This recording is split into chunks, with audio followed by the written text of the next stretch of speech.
Good morning, you guys. Alright, today is 8th of August. What is it, Tuesday? I think it is, if I remember right, yeah. Tuesday morning, about a little bit after 7 a.m. local time. We are at the Loves in Hearne, Texas. Wait on these guys. I'm going to figure out what these guys coming into the lot are doing. Alright.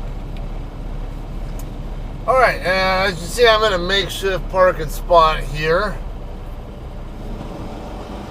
Gonna be kind of add on to what I was just talking about.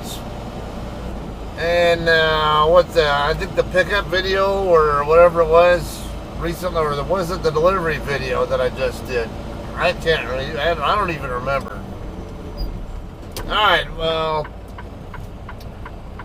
we'll get out of here on the road first and we'll start talking.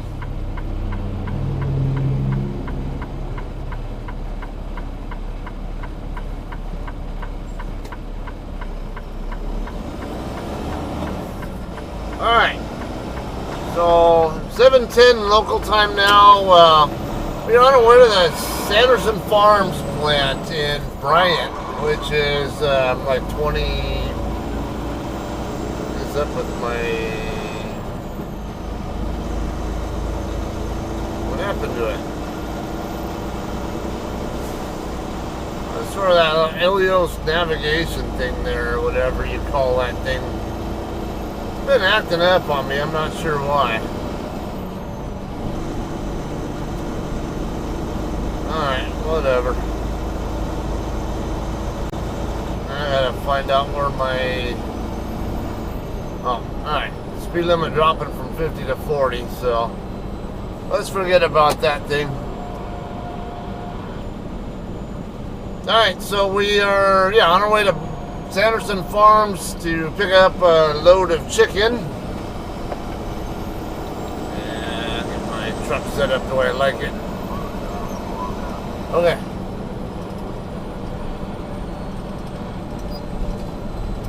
Alright, so I have an 8 a.m. Pickup time. However, I know my load wasn't ready, but isn't ready yet, or at least it wasn't when I called last night.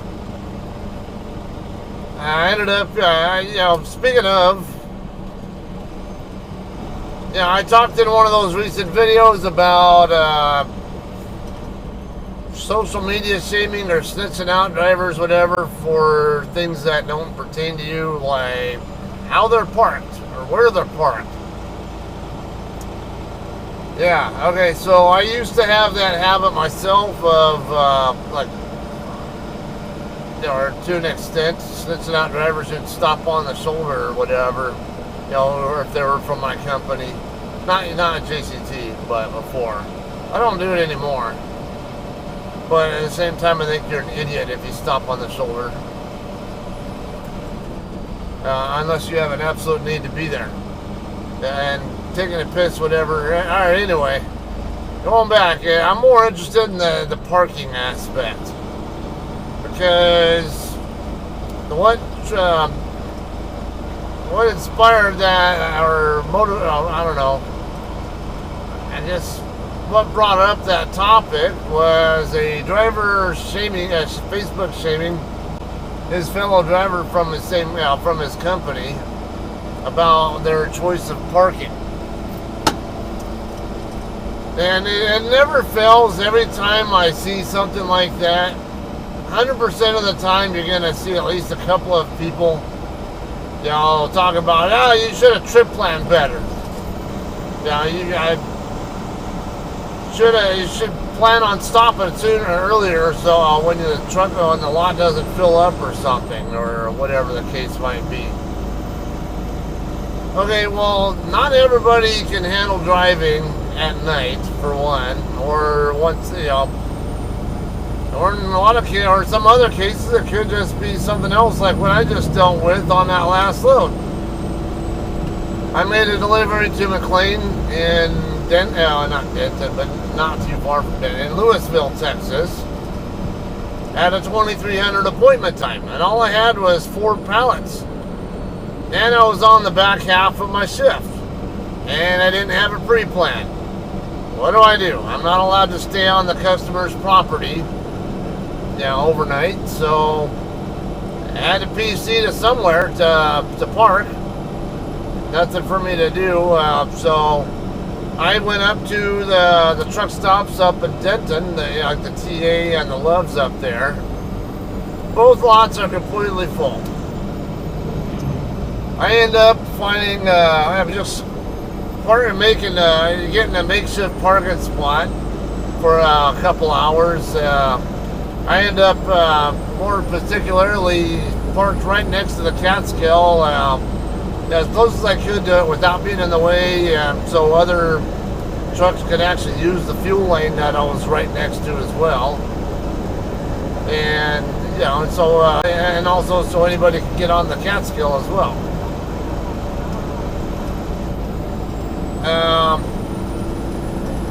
That's not a case of trip planning, guys. I had to do my damn delivery and just had nothing going on, and I had to find a place to park. That's the nearest place I knew. I didn't have an option there. I go to the TA first. Lot's completely full. And, so I end up going over to the Loves, thinking, well, maybe, I don't know, maybe there's a spot open over there. So, but no, nothing's available there. So, what do I end up doing?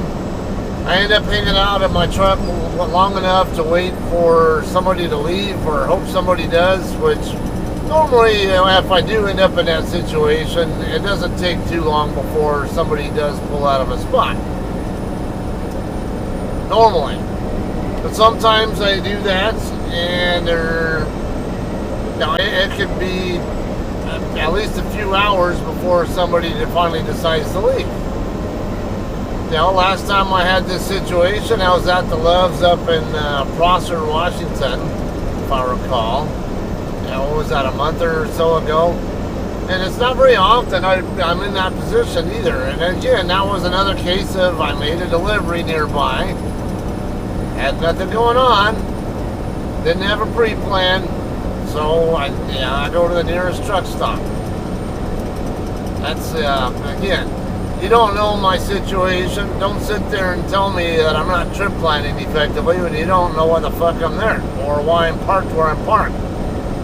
I'm sure it wasn't my first choice of place to park, but to have kind of play on that you're ignorant thing that I talked about recently, that another commenter in one of my other videos brought up. You're freaking ignorant if you want to run your mouth about how another man parks or a woman,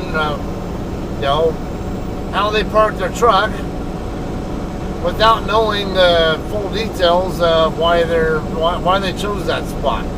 Now, I have mentioned some people do have, they're just lazy, or maybe some people are apprehensive about backing into a spot and hitting somebody. Of course, my thought on that is you cannot get good at backing unless you practice your backing. You can learn. One of my former trainees, Sylvia, you guys might remember her. She was a good driver. But back in the truck, she was terrified of it. She wouldn't let the truck move more than like half a mile an hour or whatever, and then she would always stop because she was like so worried that she was going to hit something, even when there was nothing even there. Let alone when trying to back into a spot that's next to somebody. And it took a bit to build up her confidence. Actually, she didn't even get her confidence with backing until after she was already off my truck. And it does work out that way sometimes, where just people develop in their own ways. And so just imagine I don't know. Like in her case, she wasn't good at backing because, in my opinion, she never allowed the truck and trailer to move fast enough or long enough so she can actually allow her eyes to figure out what the trailer was actually doing. You gotta cut me off there, aren't you, Kia? Oh, maybe not. yeah, because your eyes, you know, a lot of drivers, when you do truck backings, they'll just say they have a feel for it, and well, there's a rhyme and reason to it. There's math, there's geometry and physics and math and stuff to it, and ultimately, but you know, generally, what you know, many drivers just, you know, you get a feel. You get a feel for what needs to be done, and you know, your eyeballs tell you what's going on, and you process it, you know, internally, whatever, what actions you need to make with your steering wheel or direction or speed, whatever, to make whatever adjustments are necessary. You know, yeah, you can put math and physics into it, or geometry, whatever, but most drivers obviously don't think in that way. So they don't have that concept quite as well, especially when you don't let the trailer move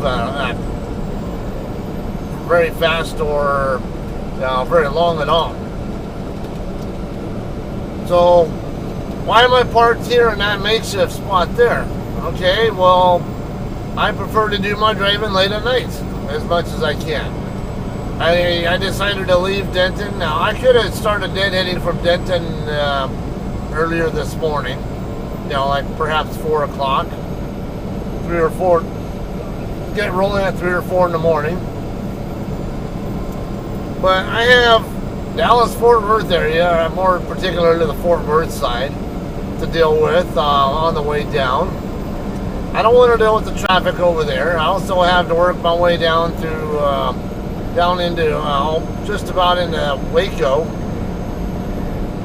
right on the north end of Waco before I come off of I-35 and take Highway 6 down, which is the highway we're on right now. And you guys know I prefer to do my driving at night because even in bigger cities the traffic is quieter, it's easier to get around, and generally there's not as much traffic on the road for me to get annoyed with, or to be in my way, or for me to have to interact with in any way, whether they're bothering me or not. It doesn't matter. I'd rather just have open space to myself as much as I possibly can. Less traffic to interact with means less potential for me to be involved in an accident that is not of my own doing. Alright, so, but it's only a about 205 mile trip from the truck stops in Denton to the shipper over here. Oh, by the way, yeah, I ended up, when I was in that makeshift spot at the Loves, I waited. I think I had my alarm set for like a little bit after, like around 4-ish in the morning, and then because usually around 4, people start to leave. I ended up waking up. Go run in to use the restroom, and then I walked around the lot and find out there was one spot available, and it was like a perfect spot because there's nothing but like a little grassy island thing to the left of me. I'd separated basically it separates my spot from the lane that is next to the tire shop, if that tells you anything about the Loves in Denton. There's nobody who can hit me on their blind side. I love that spot. But I ended up hurrying up and getting my truck over into there before someone else came into the lot, or someone else noticed that it was open or whatever. So, that's usually what I'll do is I'll hang out and wait long enough until until something becomes open, and then I'll get into it. So then I can relax the rest of the time. All right, we're getting closer to our turn. I might do a little bit of high speed here. I don't want to have the video too long. This is a truck stop here too, by the way. I just passed by. I think they charge for parking or something. I can't remember though. I've stopped by there before, but I've never actually stayed for long. More like just for a quick break. But so I know that's one of the places you can stop at there. What's that, Shell or whatever it was. Also, there, speaking of, if you're coming out to Bryan, there's a truck stop right off the same exit we're going to be using to head down there to this farm road, or what is the farm road? I can't remember for sure.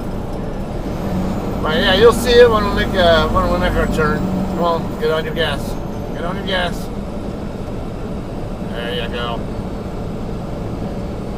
All right. So see, I'm leaving space here in front, between me and the Conestoga in front of me.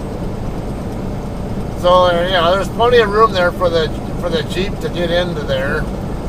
It's their burden now at that point to accelerate into it, and they did a good job on that. But a lot of traffic doesn't. Harvey Mitchell Parkway. Yeah, it is a farm road. 2818. That's where we're going to be exiting at. Our shipper will be right off of that same road there, as you see on my map view there. There's another Miller facility here. Yeah, why did I not remember that? There's a Miller facility in Fort Worth, real close to the Tyson facility over there. Distributing center. Alright. So needless to say, guys, when you see someone creatively parked, don't say stupid shit about, them needing a trip plan better. Oh, you should be showing it. Well, speaking of that, it's another one is, I might have a certain number of miles I need to run to be able to make it to my customer on time without needing an extra 10-hour break. Part of that trip planning, and now on the way over to Louisville, that was a good example there. I had to do it in 2 shifts from Phoenix to Louisville. About a 535 mile per shift average. It's not really that much, but it's still an issue when you when you leave the shipper at 10 a.m. Pacific or Mountain Standard Time, and have to get and end up in when you're right on the edge of Mountain Daylight Time and Central Daylight Time, where it's 1 to 2 hours ahead of where you left. So we're really talking possibly noon, where I wanted to stop. Because I normally like to run at least 600-mile shifts. Usually even longer, like 660-ish in the ballpark is what I tend to run. Alright, so right here, this is another truck stop, but that's a pay for parking one right there as well, by the way. Wow, I can't believe I see that many spots open there. Normally I come over here and the lot's full or close to it. And a lot of times it's people's personal vehicles claiming the spots. Alright, so I had to run 535 minimum, or to run at least half the miles. Didn't necessarily have to run that many, but that would be ideal. But 600 miles would have gotten me to like Van Horn, I think. Or actually, Van Horn would have been about where I really wanted to get to. But it was already, I think like 9:30 at night or something like that. By the time I was already getting to Esperanza, which is about 55 miles west of Van Horn. And, I didn't want to show, I knew Van Horn was going to probably have a full parking lots at all the truck stops there by the time I got there. And so my other options were run further and end up in a truck parking area or picnic area, whatever, perhaps like the one over by where the 10 and 20 freeways meet up. There's one right there right before you get to it that I considered that I believed was in range. Just barely in range. Or I stop early and park my rig in Esperanza at Texas 87 or Tiger Truck Stop, whatever the hell they call that place. where I shut down earlier than I wanted to because I'm concerned about showing up at a full parking lot that I don't absolutely need to show up to. So I didn't run as many miles on that shift as I wanted to, and I was trip planning or planning ahead. Hey, these lots are going to be full by the time I get there. Let's just stop a little early. It's not going to affect how many 10-hour breaks I need. However, it will affect how many miles I need to run on the final leg. So, could it have affected my ability to get a reload a little earlier, like picking up yesterday? I don't know. I'm running on recaps anyway, so probably not. Alright, let me zoom. We're not really going to have much time for high-speed stuff here, by the way, but I'm going to go ahead and give you what little I can here. It's only going to be a short time, though.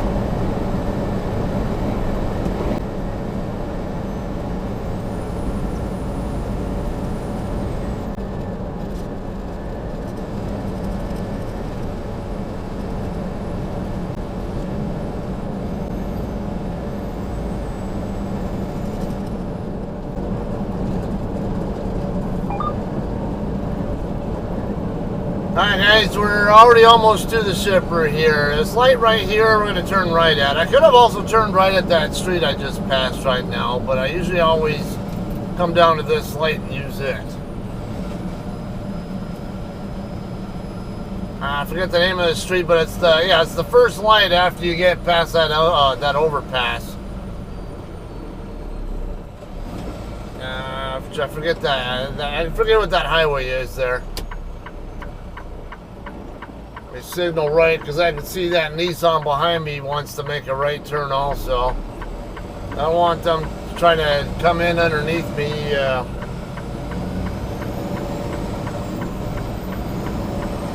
So I have to make a wide turn. Yeah, they look like they're checking up. They probably work over here at Sanderson Farms and know that I need this. They're used to watching trucks come in over here anyway. Alright, got a chicken truck right in front of me. So yeah, the guard shack, when I called them last night, they told me that the load was not ready to go yet. And that it wouldn't be ready more than until after 8 o'clock because all the Sanderson Farms people don't come in until like 7 or 8 in the morning, whatever it is. So, and last time I came here, I recall they changed their process a little bit, just a bit. Now, after we get here past the guard shack, we'll have to scale empty. And then after we scale empty, we check in at the shipping office, and the shipping office actually has to come out and inspect your trailer before they'll allow you to drop it. And then, and of course, who knows how long before the load will actually be ready. A lot of times the load's ready to go before I get there, but yeah, I forgot last time I came here was the first time I came here and noticed that the guard shack doesn't inspect your trailer anymore. Now the shipping office does it, because I guess too many times trailers were getting checked in that were not serviceable or not clean or whatever the case might be. So now the shipping people just do it themselves.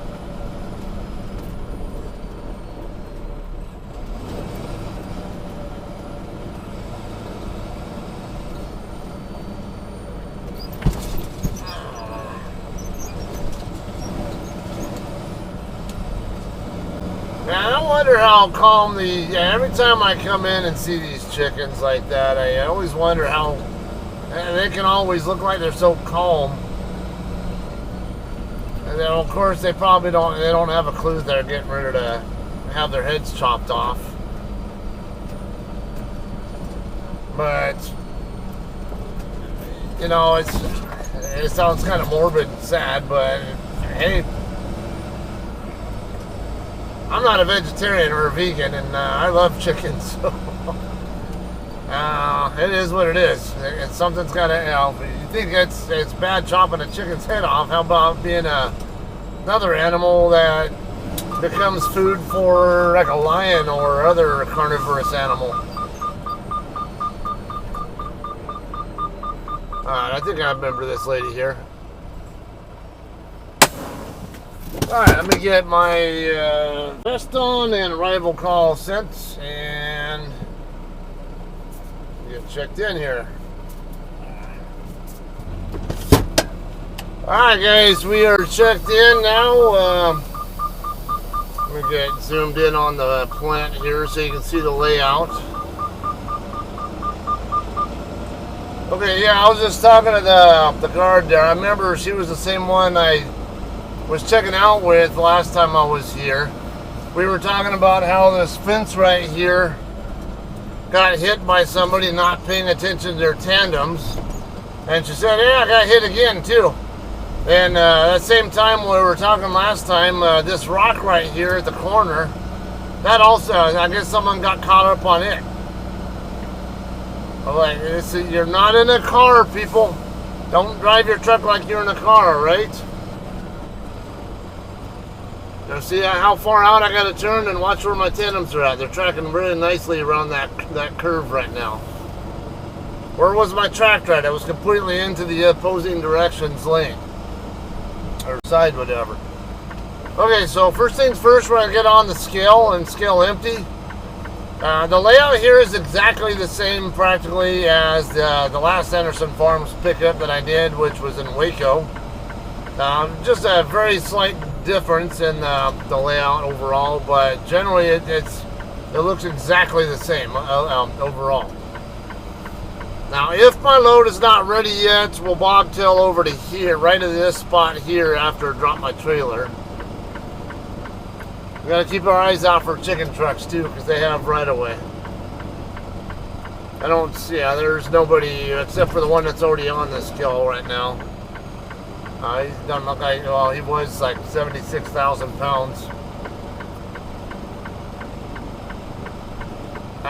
This time of day, I'm not sure if someone's in the, if anybody's, if there's a scale master in the office or not, I can't tell. Yeah, I think I do see somebody there. It's hard to tell through the tinted window, but I think I saw somebody. Okay. Have them fill out our thing here, and then we'll go check in. Alright.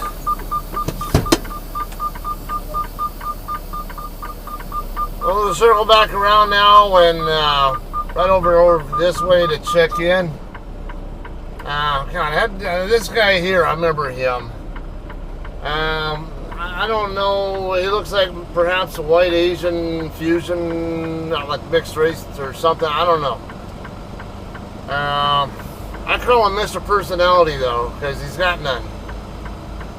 But I want to move your ass, bird. I don't want to run your ass over if I don't need to. Alright, so we're going to come over here. Actually, yeah. So, yeah, this guy's like no personality, doesn't, you know, not friendly at all, really. He's not, I wouldn't call him rude, but he's definitely got zero personality. Yeah, I usually end up, I think there's a white lady in there who normally I deal with, so I'd much rather be dealing with her. She's friendly. Him? No. I can do without that guy. Alright, we're going to come over here. Shipping office is right here to the left. We'll get checked in there, and they'll inspect our trailer and all that.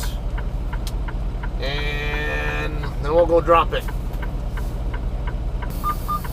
Alright guys, we are checked in, and we're just going to go drop our trailer now. It looks like we are ready to go with our load. She gave me a new loaded trailer number, and it's not in the dock doors, so I was under the impression that she was going to inspect my trailer though, but she just gave me a thumb up like I'm good to go. So I'm like, okay, I guess I'll just go drop my trailer then. I don't know, maybe they're switching that process up again or something, or maybe she's just not doing the process like she's supposed to be doing. I don't know. I'm not trying to rat her out, because I don't know what. Maybe they, like I said, maybe they're just changing their process. I'm gonna wait on the shag driver real quick.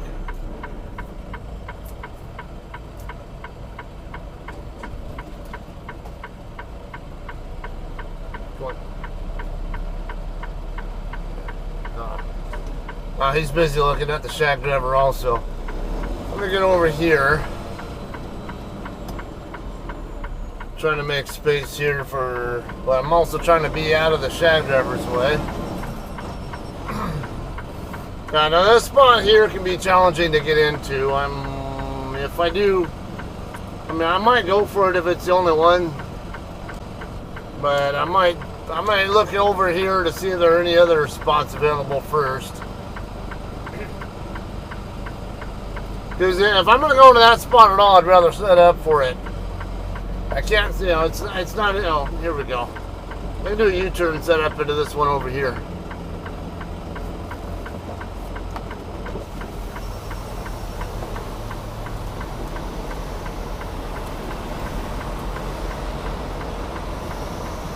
Of course, give the other JCT driver a harder time getting into the other spot.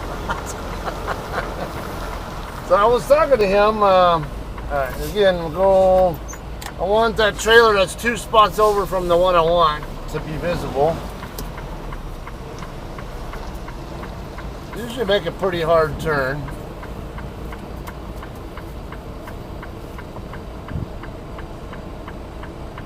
I don't normally make a max turn, but it's a hard turn.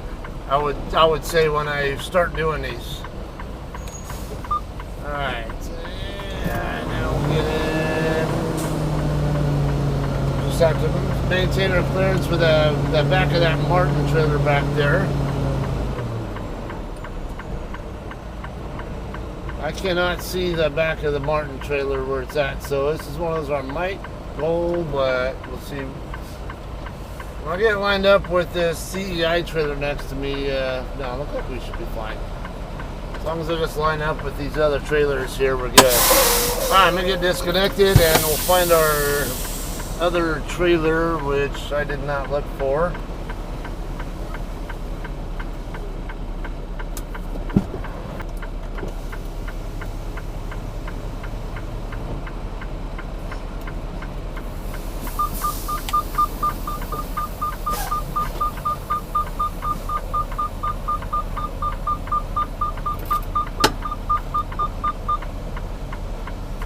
Alright, so let's go look for our loaded now.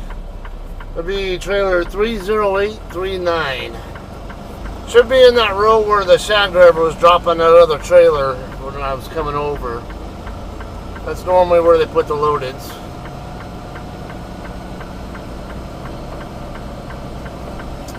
Alright, so shipping office was, yeah, I don't know, that's not it.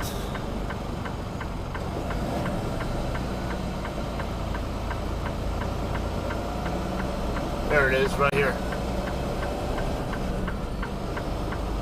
Okay, so shipping office, the lady was one. I think I wouldn't call her like friendly, but no, I mean she wasn't as. She doesn't come across quite as rude as the guy in the scale house. Yeah, the guy in the scale house, by the way, he works for Allied Security and not for Sanderson Farms. So I might want to point that out there. Yeah, the woman in the office, though, was... it's kind of hard to see through that thing there very clearly, or extremely well, but I would kind of describe her as, I don't know, maybe Puerto Rican or Native American or... maybe some level of black. Yeah, I'm not really sure. Just kind of strikes me as just doing her job kind of thing. Not overly, not overly cordial, but not rude either. I guess kind of in the in-between area there. Okay, let me get pre-tripped here, and then we'll scale out. Alright guys, let's go get scaled out now. Go deal with Mr. Personality again.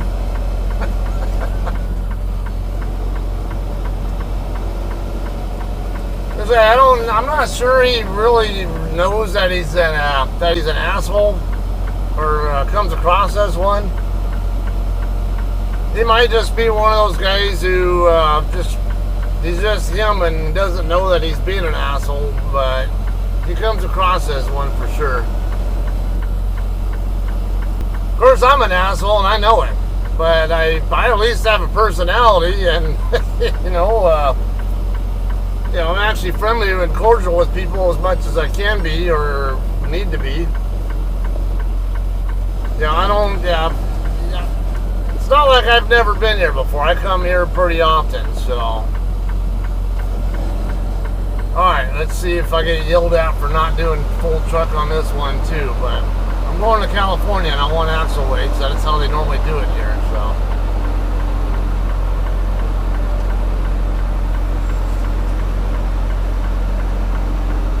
If he gives me a waiting on that light to change. Alright, yeah, we're good. 11,080.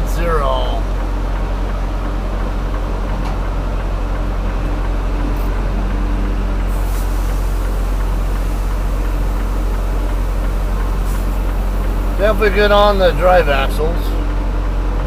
Alright, we're good. The lights flashed again. Last one, we'll just get our tandems up here and get out, and he has to fill out or sign our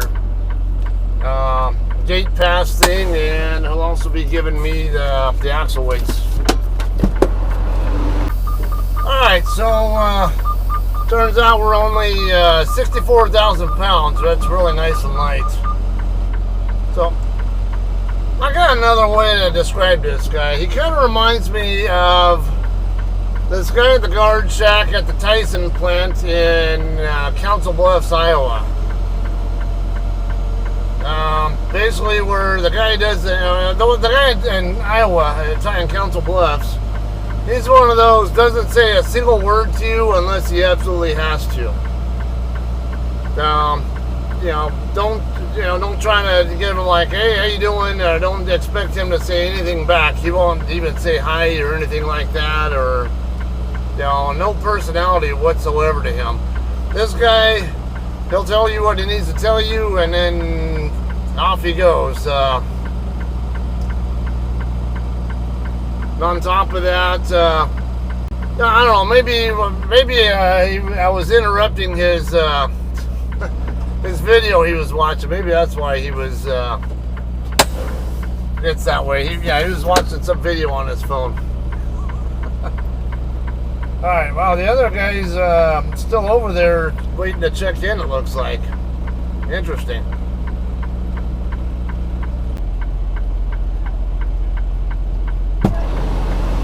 I will thank you. Fuck. That's not my truck. I'm proud.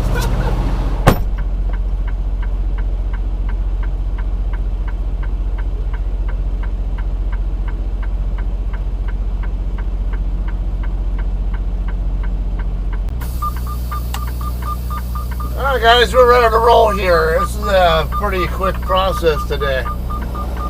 Alright, apparently the reason why the other driver was not checked out, had not checked in yet, is because they were doing a shift change over here. So no, it was no longer the Native American or Puerto Rican or whatever she was lady. It was she's a pretty black lady with really cool looking eyes on her and dreadlock hair. I remember her last time I was here. She's friendly. First, I kind of made it a little awkward there just a second, and when she came out, I go, oh, I remember you last time I was here. But I don't know.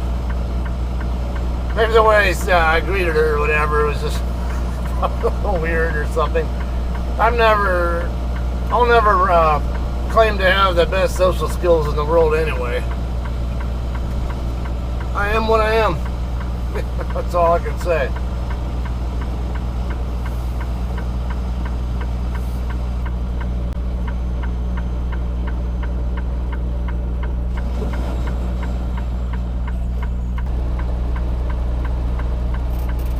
Appreciate it. Have a good day.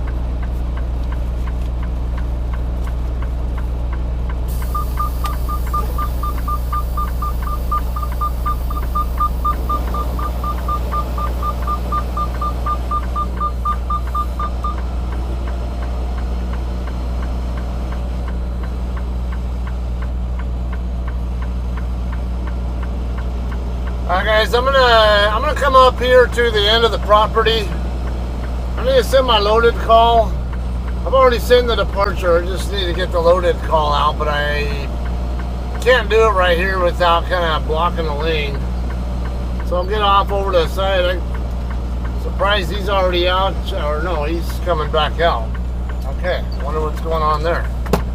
Maybe his load's not ready or something, or I'm not sure what happened. I'm curious what happened there. Speaking of, yeah, I was talking to him. I've seen him before. I can't remember his name.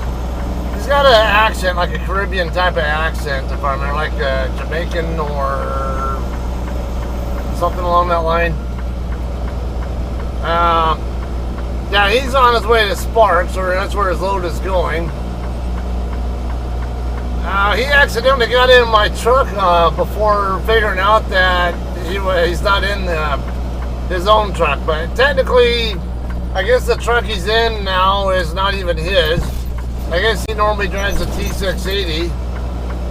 And I guess this is in the shop or something like that is what it sounds like. So he's in a recovery truck for now. And yeah, I don't know. So maybe he's not used to that. He just saw a silver Freightliner, which is what mine is too. Yeah, which is what he's driving. I thought it was funny. Yeah, he's a laid back, easygoing guy. Okay, I'm gonna get on the other side of this guy here. Got another JCT coming at us now.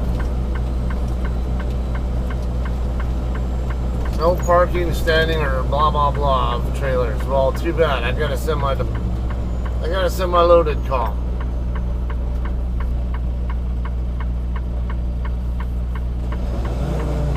$43.93. Sounds familiar. All right.